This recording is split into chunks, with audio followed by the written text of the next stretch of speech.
Lalu setelah itu, Yuran datang dan memarahi Asule karena ia tidak mau menikah dengannya. Ia memaksanya untuk membatalkan perjodohan tersebut kepada Raja Baili. Asule menjawab kalau ia juga tidak tahu kenapa Raja Baili hendak menikahkan ia dengannya. Padahal sejak awal yang akan menikah dengannya merupakan Huan. Oleh karena itu, ia berjanji akan meminta Raja Baili untuk membatalkan perjodohan tersebut. Yuran agak sedikit lega mendengarkannya dan meminta Asule berjanji untuk membatalkan perjodohan tersebut. Ia pun akhirnya mengajak Asule berteman karena dilihat-lihat Asule anak yang baik dan penurut. Singkat cerita, Raja Baili memanggil Asule karena Jenderal Toba ingin menunjukkan pasukan samurai zombie yang kemarin digunakan oleh negara Li untuk menyerang mereka. Saat dibawa masuk, samurai zombie tersebut terlihat menyeramkan, yang tak lain itu ulah dari penyihir dari negara Li yang menggunakan manusia untuk diubah menjadi zombie. Meskipun ditusuk berkali-kali, zombie tersebut tidak akan mati. Melihat hal itu, Asule justru mau muntah dan pergi dari sana. Melihatnya begitu lemah, Raja Baili meragukan Asule yang sebagai penerus dari suku Qingyan. Jenderal Toba kembali berkata kalau Raja Baili harus yakin karena ia melihat dengan mata kepalanya sendiri kalau Asule membunuh serigala malam hanya dengan satu kali serangan. Dan Asule memiliki kekuatan yang terpendam di tubuhnya yang saat ini belum bisa dibangkitkan. Raja Baili kembali mempercayai perkataannya dan meminta Jenderal Toba untuk membuat Asule menjadi kuat. Di lain sisi, Yuran kembali berulah. Ia pun sedang berjudi dengan orang-orang di pasar. Kebetulan, Jie berada di sana dan melihatnya secara dekat. Tak lama kemudian, pria yang selalu membuat onar datang ke sana dan mengajak Yuran untuk berjudi. Bukan menggunakan uang, tapi menggunakan pakaian. Yang kalah, mereka harus melepaskan baju. Yuran setuju dengan persyaratan itu. Mereka pun harus menebak dadu di dalam mangkuk di sana. Lalu secara diam-diam, Yuran mengganti dadu tersebut dan melakukan kecurangan. Alhasil, pria di sana menjadi kalah dan harus melepaskan pakaiannya.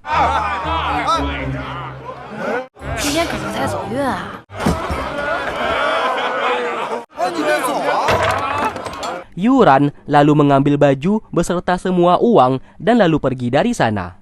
Lagi-lagi kegaduhan kembali dilakukan oleh mereka. Jie berusaha mengejarnya agar mengembalikan barang yang ia curi karena ia saat ini bekerja menjadi pengawal dari pria tadi.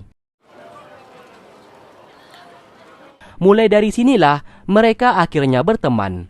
Yuran memintanya berhenti menjadi budak orang lain karena pekerjaan tersebut sangatlah rendah.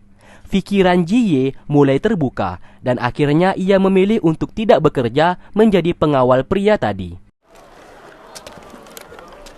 Secara kebetulan, Nyonya Su bersama Asule sedang berjalan di pasar. Namun sesaat Asule merasakan hawa keberadaan pasukan samurai zombie yang sedang mengintainya.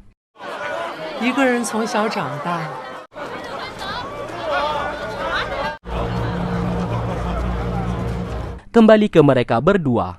Jie bercerita kalau ia ingin menjadi seorang jenderal yang kuat, makanya ia mengumpulkan banyak uang dan bekerja serabutan. Yuran menjawab kalau ia tinggal di istana kerajaan negara Tang dan ia akan membantu mimpinya tersebut supaya bisa menjadi nyata. Ia pun mengajaknya berdoa di kuil.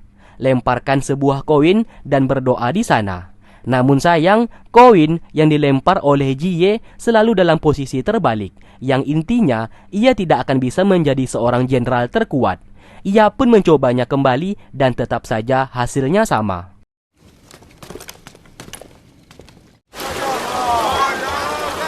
Di waktu bersamaan, Tuan Zhang bertemu dengan seorang pria yang bernama Jenderal Xi. Jenderal Xi adalah pemimpin pasukan negara Tang, orang kepercayaan Raja Baili. Dan ternyata Jenderal Xi adalah mantan dari anggota organisasi Tianku, sama seperti Tuan Zhang. Mereka lalu membahas sebuah pedang legenda milik ketua organisasi Tianku yang telah mati.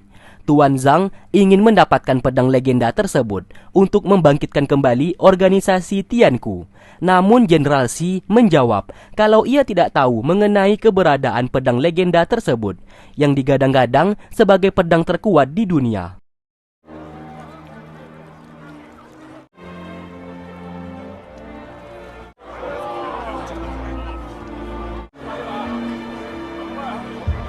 Di waktu bersamaan, Asule bersama Nyonya Su yang hendak kembali sesaat dihadang oleh beberapa orang yang sedang menari di pasar tersebut. Namun tiba-tiba mereka justru diserang. Nyonya Su dengan sigap langsung melawan.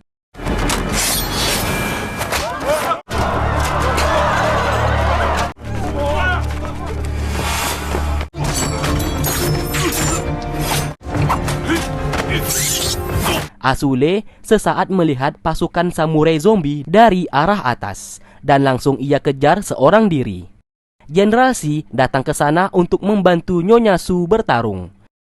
Di sana, Nyonya Su menyadari Asule telah menghilang. Ia pun segera mencari keberadaannya. Tidak hanya itu, dari arah atas, Tuan Zhang juga membantu untuk menghabisi pasukan yang menyerang.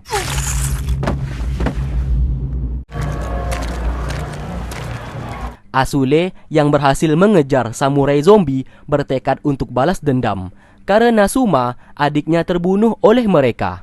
Ia pun bertarung mati-matian untuk membunuhnya. Namun terlihat jelas samurai zombie tidak bisa mati dengan mudah.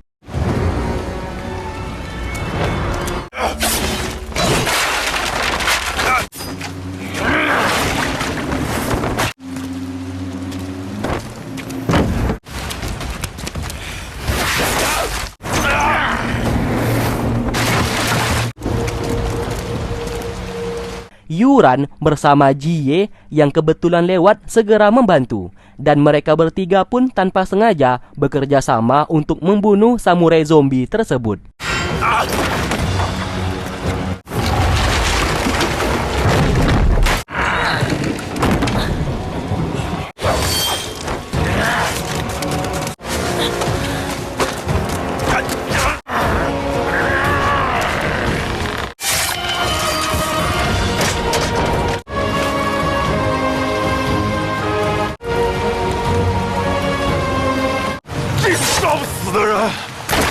Menyadari Nyonya Su akan segera datang, Yuran segera membawa Jie untuk pergi dari sana.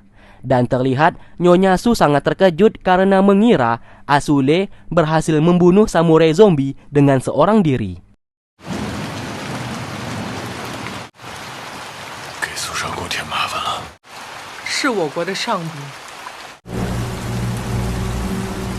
Nyonya Su segera melapor kepada Raja Baili kalau saat mereka di pasar, Asule diserang oleh pasukan samurai zombie yang berasal dari negara Li. Namun Asule berhasil membunuh zombie tersebut. Raja Baili menjadi sangat murka karena negara Li berencana membunuh Asule, yang dimana hal itu sengaja dilakukan oleh negara Li supaya bisa menggagalkan kerjasama yang hendak dilakukan oleh Raja Baili kepada suku Qingyan. Raja Baili memerintahkan Nyonya Su untuk jangan sedikit pun meninggalkan Asule dan harus menjaganya dengan sangat ketat. Apabila Asule tewas, maka suku Qingyan akan menjadi murka kepada negara Tang mereka, dan kerjasama pun bisa dipastikan akan hancur. Hal itulah yang diinginkan oleh negara Li. Lalu keesokan harinya, Yuran menemui Asule untuk memastikan keadaannya. Ia juga meminta kepada Asule untuk merahasiakan kejadian tadi malam karena ia takut akan dimarahi oleh bibinya. Asule bercerita kalau ia melawan pasukan samurai zombie tadi malam untuk membalaskan dendam atas kematian Suma, adiknya. Singkatnya, Raja Baili mengadakan kompetisi bertarung. Pasukan negara Tang miliknya akan melawan pasukan dari suku Qingyan, dan yang menang akan bergabung ke dalam pasukan untuk berperang melawan negara Li. Jie memanfaatkan kesempatan ini untuk bisa bergabung ke dalam pasukan negara Tang, agar kelak ia bisa menjadi seorang jenderal terkuat. 是。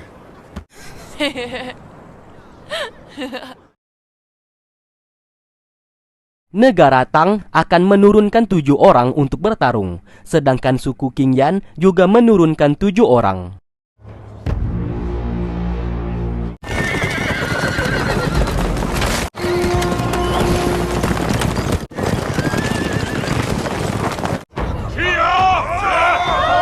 Terlihat pertarungan sengit terjadi di sana.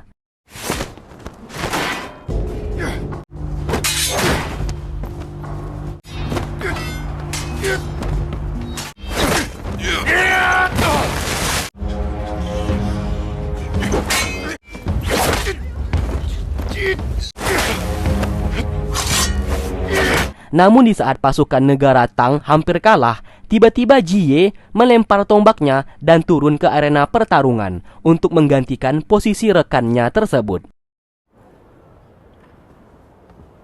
Ia pun bertarung dan akhirnya berhasil memenangkan ronde pertama dengan mengalahkan pasukan suku Qingyan menggunakan senjata tombaknya. Semua orang bertepuk tangan menyoraki kehebatannya. Hingga di mana satu persatu pasukan suku Qingyan dikalahkan oleh Jie dengan sangat mudah.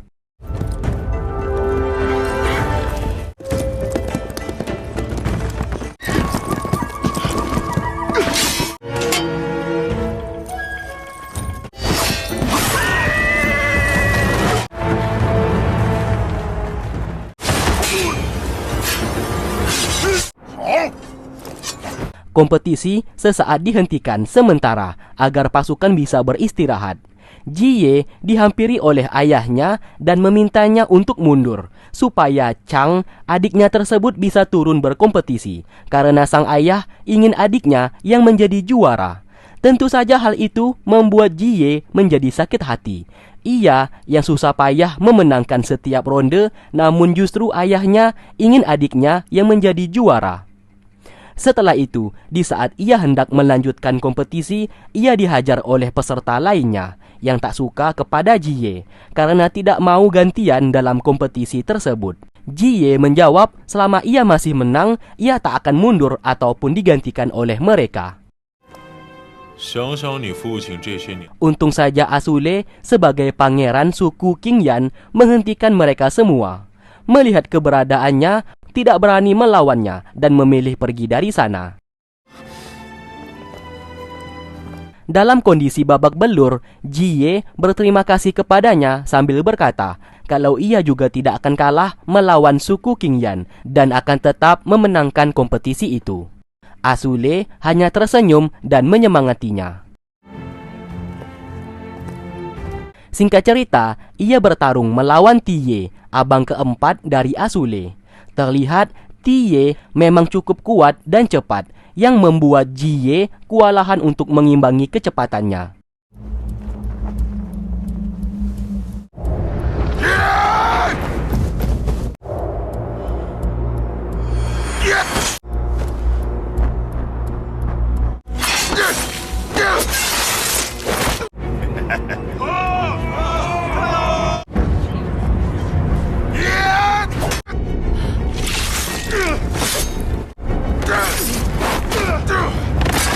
Namun sayang, Tie sedikit lengah dan terkena pukulan tombak dari Jie hingga ia terkena luka dalam dan tidak bisa melanjutkan duel tersebut.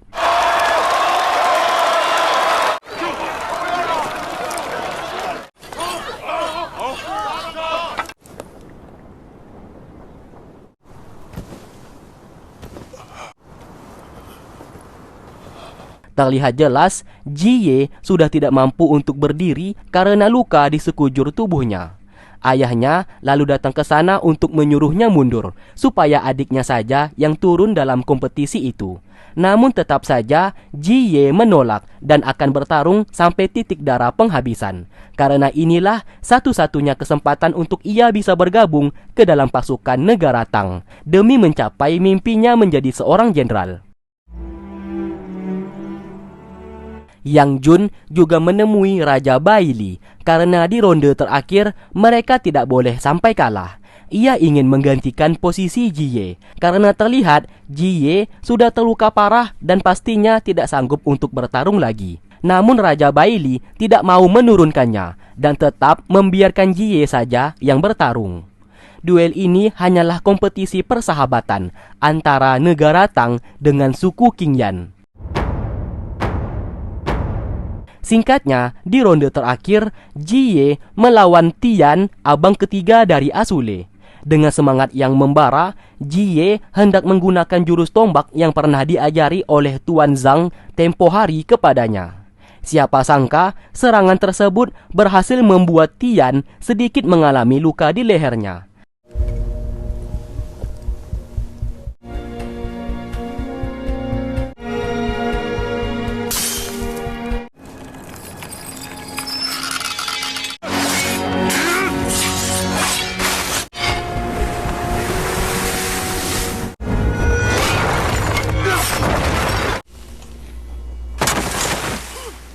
Namun anehnya di sini, Tian justru memilih mengalah dan pergi meninggalkan arena tersebut, yang pada akhirnya Jie menjadi pemenangnya.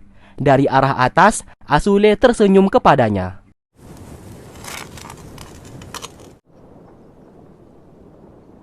Jenderal Luqman, pamannya Asule ini sangat marah kepada Tian karena ia mengalah dalam kompetisi tersebut, karena terlihat jelas ia bisa memenangkan duel itu.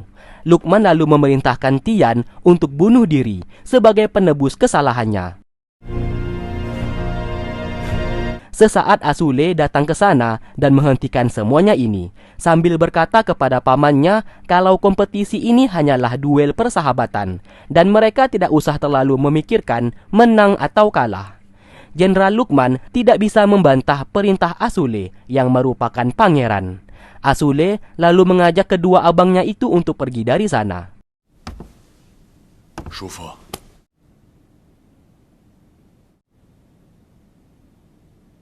Sesaat, Tie bertanya kenapa ia mengalah. Tian menjawab kalau Asule yang meminta ia untuk mengalah supaya Jie bisa menjadi pemenangnya. Singkatnya, Jie dibawa oleh Yuran ke tabib agar luka di tubuhnya bisa segera disembuhkan. Namun lagi-lagi, masalah demi masalah selalu datang ke mereka. Terlihat Yang Jun tidak terima kalau Jie yang menjadi pemenangnya. Ia pun hendak memberikan pelajaran kepadanya dan menghajarnya habis-habisan. Jie tidak mampu melawan karena luka di tubuhnya yang membuat ia sulit untuk bergerak.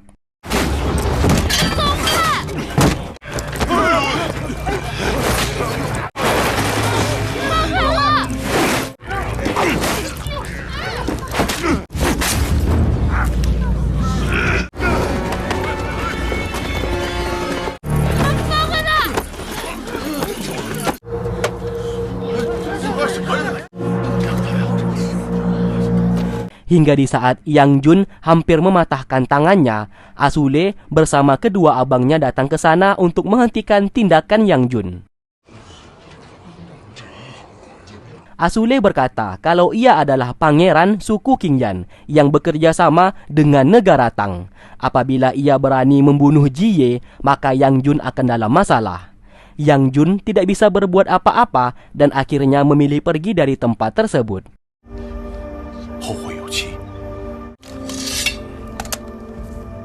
Semenjak kejadian itu, hubungan mereka bertiga semakin lama semakin akrab. Yuran memutuskan untuk bersahabat kepada mereka berdua, saling membantu dalam susah maupun senang. Di sini Asule memberitahukan nama aslinya, yaitu Asule, karena semua orang tahu namanya saat ini adalah Lu Guichen, yang merupakan nama samaran atas perintah dari ayahnya. Mereka berdua pun disuruh untuk tutup mulut dan tidak memberitahukan nama aslinya kepada orang lain. Keesokan harinya, Jenderal Xi bertemu dengan Nyonya Su. Pertemuan mereka tak lain membahas pedang legenda milik ketua organisasi Tianku yang telah meninggal. Nyonya Su menjawab kalau Yang Jun adalah anak dari ketua organisasi Tianku dan pedang legenda tersebut harusnya akan dimiliki oleh Yang Jun.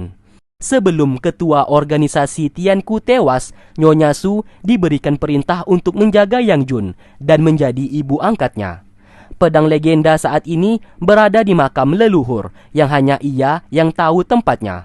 Generasi meminta Nyonya Su untuk memberitahukan tempatnya karena Tuan Zhang hendak menggunakan pedang legenda untuk membangkitkan kembali organisasi Tianku.